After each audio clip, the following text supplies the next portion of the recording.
కృత్రిమ మేధస్సు భవిష్యత్తుని మార్చేస్తుందని మనం అందరం కూడా మాట్లాడుకుంటున్నాం.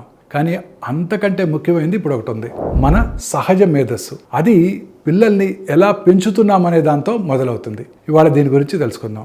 కృత్రిమ మేధస్సు బలంగా ఉండటానికి కారణం ఏంటంటే అది ఎప్పటికీ నేర్చుకుంటూనే ఉంటుంది. మన మేధస్సు కూడా అలాగే ఆసక్తిని ప్రోత్సహిస్తేనే పెరుగుతుంది. ఇప్పుడు జ్ఞానం, నైపుణ్యాలు, ఉద్యోగాలు త్వరగా మారిపోతున్నాయి. పిల్లలు ఈరోజు గుర్తుపెట్టుకున్నవి మాత్రమే నమ్ముకున్నట్టయితే వాళ్ళు బతకలేరు. వాళ్ళకి నేర్చుకోవటం, మర్చిపోవటం, మళ్ళీ కొత్తవి నేర్చుకోవటం అలవాటు కావాలి. ప్రశ్నలు అడగటం, మార్పులకు అలవాటు పడటం, నేర్చుకోవటాన్ని ఆనందంగా భావించటం, భయపడకుండా ఉండటం చాలా అవసరం. పరీక్షలు, మార్కులు, సర్టిఫికెట్లు ముఖ్యమే, కానీ ఆసక్తి, సమస్యలు పరిష్కరించడం, మార్పులకు తగ్గట్టు సర్దుకునే గుణం అనేవి ఎక్కువ కాలం విజయం సాధించడానికి ఇంకా చాలా ముఖ్యం.